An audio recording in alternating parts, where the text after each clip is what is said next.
Welcome to the chat. Thank you for joining us today. Illuminessence is a talk show that celebrates, engages, illuminates, and inspires young professional women.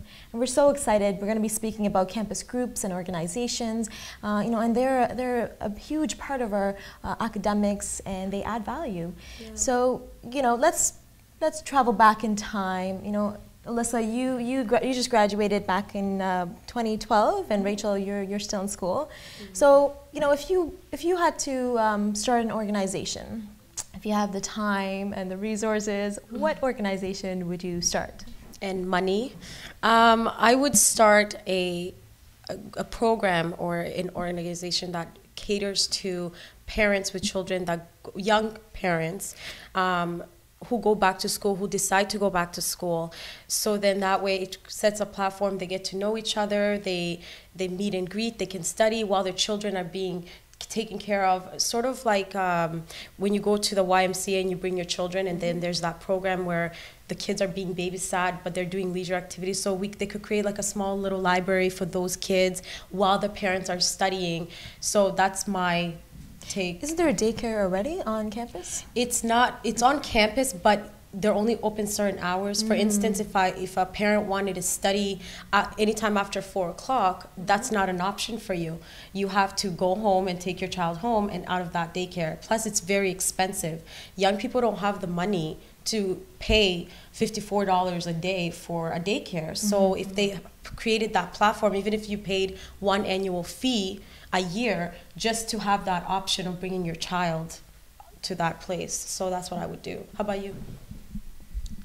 Well, that's kind of like a tough question, because I never really think about myself creating an organization per se, but more so about being involved in an organization that does great things. Right. So 2012 seemed like it flew by, but really it was great experience, because in a nutshell it taught me about the importance of getting involved in different community groups, not just on campus but outside of campus at the same time, because it broadens out your perspective on what it's like to live in Hamilton, not just in a university but within the community of Hamilton, where you meet the people, you work with different volunteers and nonprofits, and you get to understand the causes of what makes Hamilton Hamilton, the good, the bad, the ugly. So if I were to go back, I would say to go back and volunteer for organizations that are outside of the campus, essentially. So do you think there is a disconnect now between McMaster students and the community? Well, I would say there have been great improvements in making that campus community connections. For example, McMaster's Patrick Dean have put forward a letter called Forward with Integrity.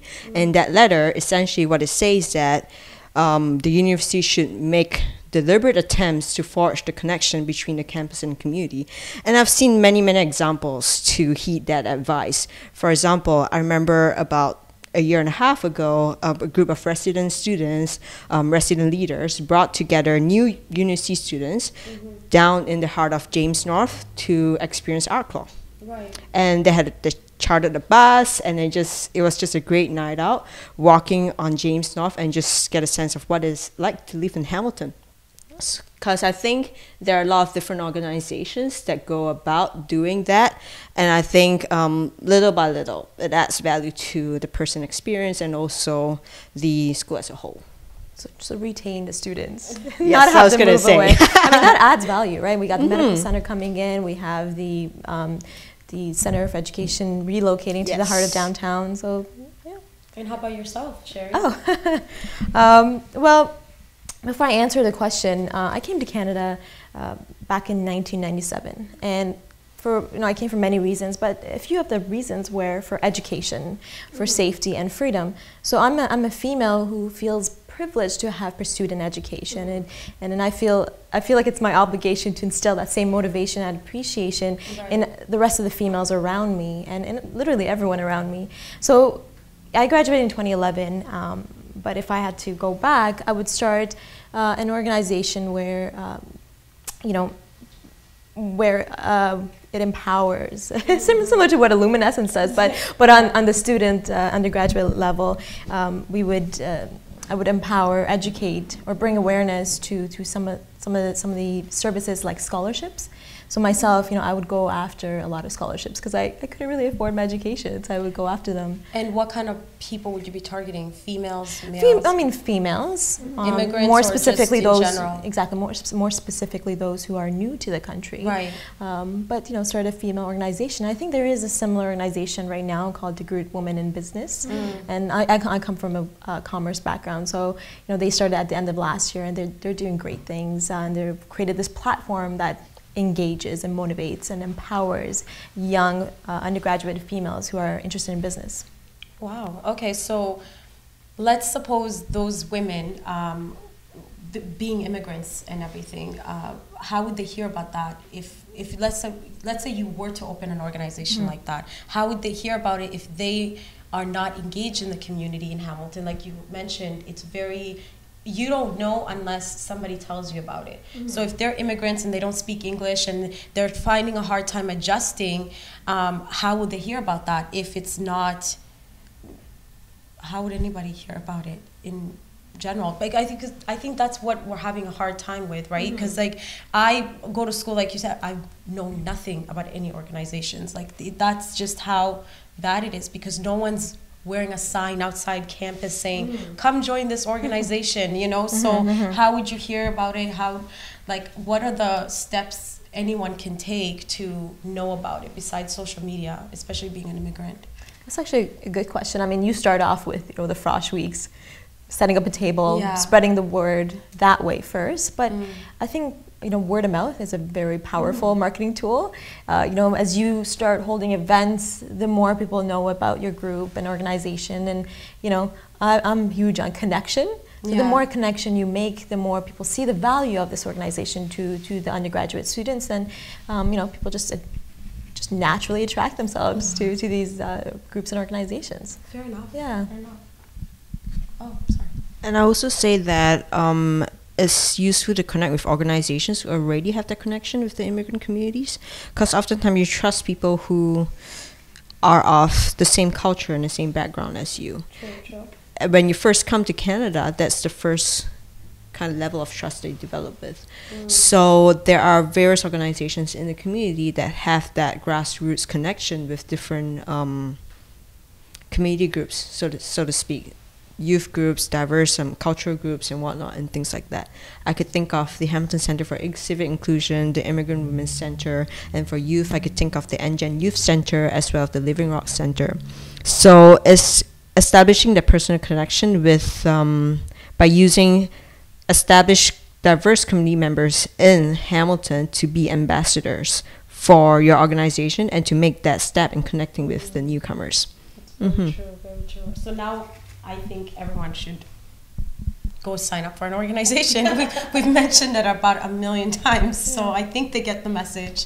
Organizations are good, and so. More specifically, I mean, Rachel, you're in school now. Like, how would you go about starting that organization that you spoke of about daycare and connecting moms and fathers? I have no idea, and I think that's the hard situation that I wish I could do that. But it's also taking those parents and saying, step forward, and would you want to sign up? How much time of is it that's taking away from your personal life?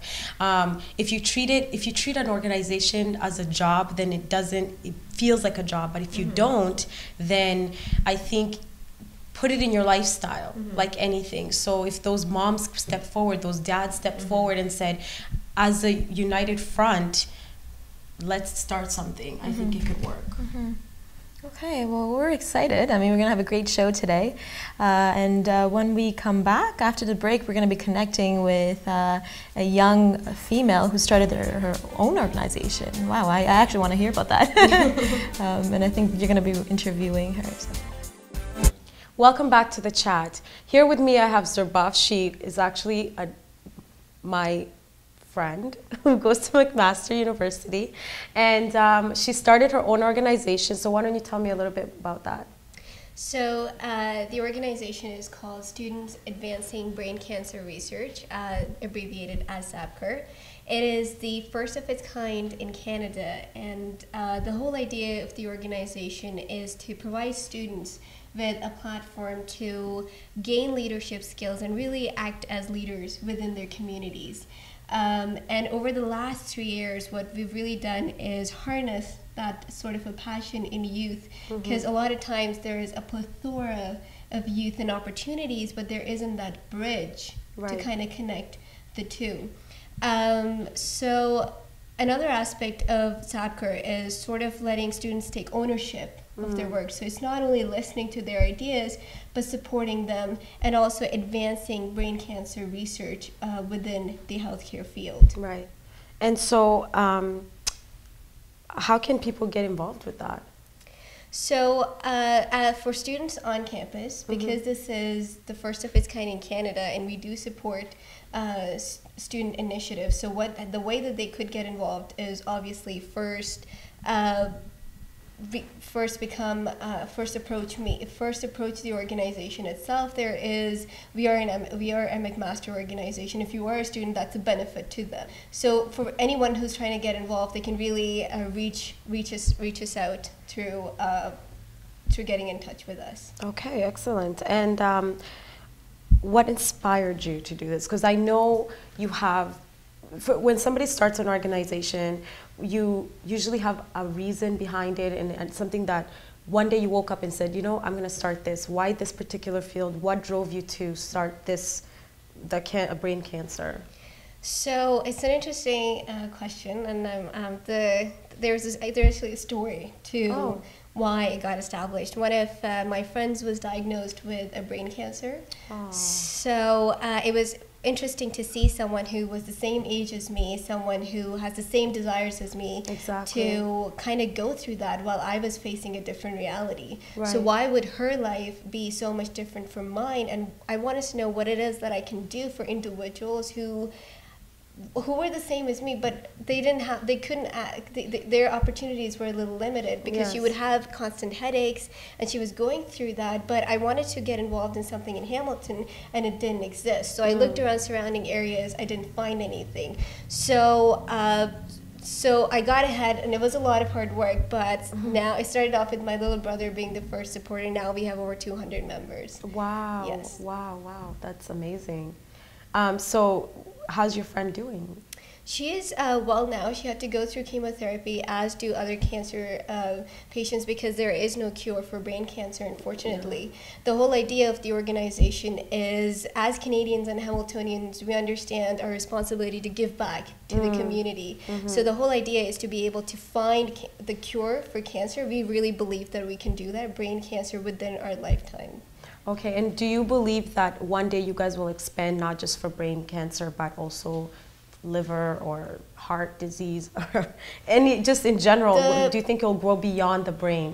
Well, the reason that we focus on the brain is because, first off, it's a very important organ. And when you have, sometimes, even if you have lung cancer or liver cancer, it can metastasize to the brain. Right. So the brain is that defines your personality. So if you have the cancer of the brain, like, it can travel to the brain. The cancer of the brain, it defines your identity. It is what defines Rachel. Right. So so that's why we really focus on the brain, and we want to put an end to brain cancer, and we're pretty hopeful. We've raised over $1,000 just in the past year, and hopefully by the end of this month, we're hoping to have $2,500 or more raised for the Children's Hospital. Unbelievable. Well, thank you so much for sharing your story, and I'm sure you're inspiring a lot of people. You've inspired me for sure.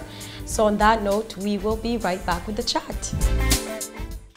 Thank you for tuning in, and as always, keep illuminating. I want to thank our special guest today, and please do follow her on Twitter. We will link everything below, Twitter, Facebook, and her website.